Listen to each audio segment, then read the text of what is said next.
All right, great to be playing football again. It was a great day coming back from spring break. We really taxed the guys today. You want to see what they were able to do over their time off. I thought our guys really pushed through, but we pushed them. Saw some physicality today. We finally got to wear pads, so you get to see who can really play football. Excited to watch the film and see where it goes from there, but we can open it up for questions. Just your reaction to Carlos Lockyln leaving and just the timing of it more than anything else? Yeah, it's football. It's the reality. Carlos did an unbelievable job for us. My goal is when we bring people here, we get to advance them to opportunities that make sense for them. I know how great Oregon is, right? And I know this. The reality is, not really concerned about winning the press conference. He did a great job for us here, but when we hired him, he was a relatively unknown coach and did a really, really good job. Key for us is who do we replace him with, right? And this is a great opportunity. Transitions give you an opportunity to get better, right? So that's our goal. We're going to go get better. We're going to bring somebody in here who can do a really good job with our organization. We got a lot of young coaches right now in our organization that do an unbelievable job. So moving on, right? Excited for the next move. What's the urgency for you guys? The urgency is get it right. Yeah, the urgency is get it right. You're not in a hurry to do anything wrong. Now, we always have a plan. We know, people that we would target for the position, but again, it's about getting it right. It's not about being fast. Is Antonio going to handle that in the interim? We'll have a couple coaches that are handling that in the interim. Jack's working with those guys. Koa, several of our coaches can be able to help us in that. What are the things?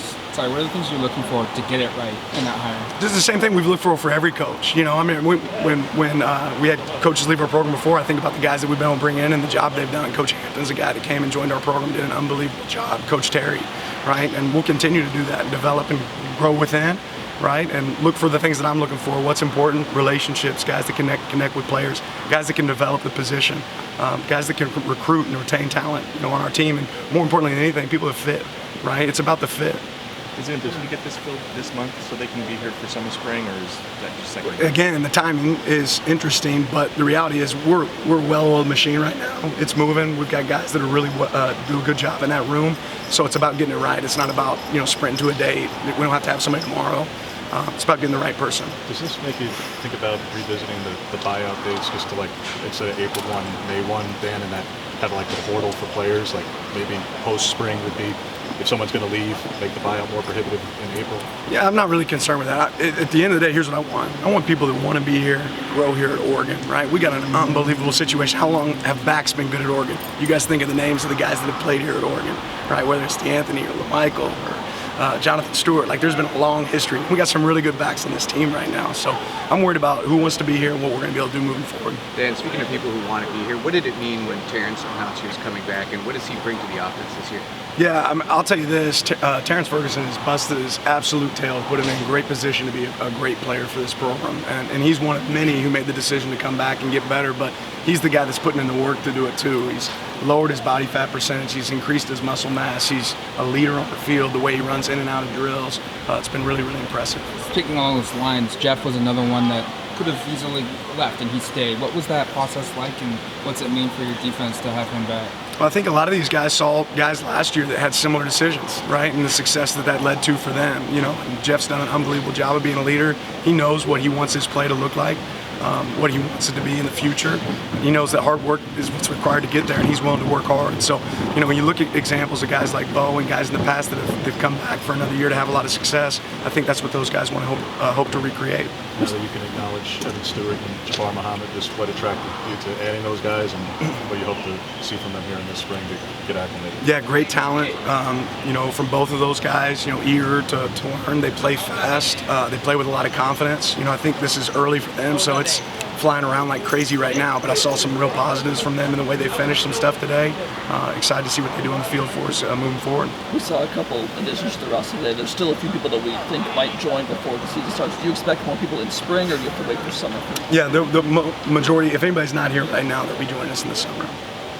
Are Rod Pleasant and Bryce Betcher just going to be track and baseball only here? Or? Well, they're doing a combination of it. Just depends on schedule time. So when schedule allows, they're with us, and when they're not, they're not. Seems like a lot of guys took spring break to kind of continue their training. Did you see that kind of pay off in practice today? And what does that mean to you as a head coach to have guys that take their break time to continue to improve and get better? Well, I think people that want to be great at what they do understand that there aren't really a lot of breaks. Right now, how you use your time is really important. I thought some of our guys used their time really, really well. Go watch the film here and see who did a good job of that.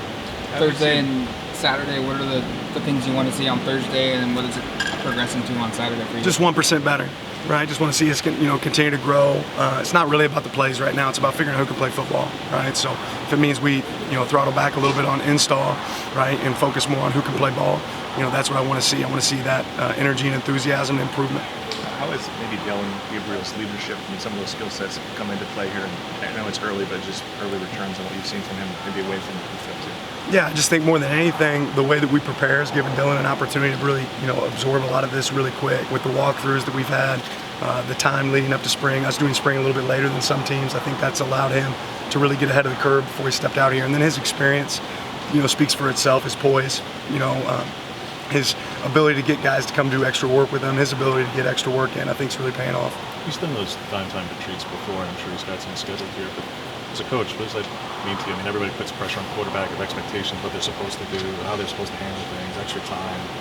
What does it mean to you that that's something that he does and he's going to be looking to do here? Yep, he gets it, right? Our guys get it. Dylan's a guy that gets it. We talk about connections, one of the DNA traits in this program, and that requires time away from ball together. So I think he knows that that's really important for him to be in sync with the guys he's playing with, and that's, will pay off in the future. In the offseason, when you lose guys like Bo and Bucky and Troy and Jackson, how important is it to have someone like Terence Ferguson, especially when you've got new quarterbacks coming in to kind of have that leadership mentality? Yeah, I think, Terence is a great example of having a guy around, but that's called building, within your program. You're always going to have transition, every single year in college football, there's guys that are going to be leaving. So it's about what are you building underneath it.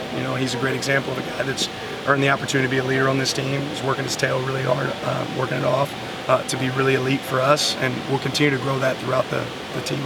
Evan Stewart, a guy that a lot of programs obviously wanted, but what in particular about his skill set makes him a good fit for you guys? Yeah, I think speed, catch radius. I think there's a lot of things that pop off with Evan. I think he saw a lot of opportunity here with what we've done with the wideouts here in the past over the last 2 years. But he has the skill set to be a really, really talented player. We had some coaches that were really familiar with him before as well. That certainly paid off. There were about a dozen guys that redshirted last season. Where have they progressed from spring ball when they got here last year, or maybe it was summertime to now? It's still early. I mean, we're 3 practices in, right. And the way we practice, that's what us going up and watching this film right now will tell us. I think guys have done a really good job growing in this program. We're certainly moving forward, not backward. So some of those guys have done a really good job of growing. I still got a lot of practices to see where they're at.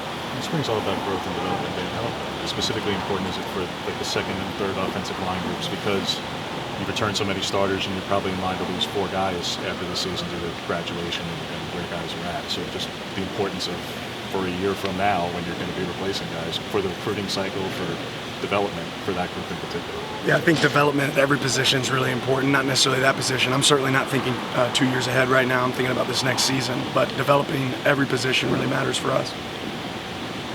All right, thanks, Coach. Appreciate it. Thank you.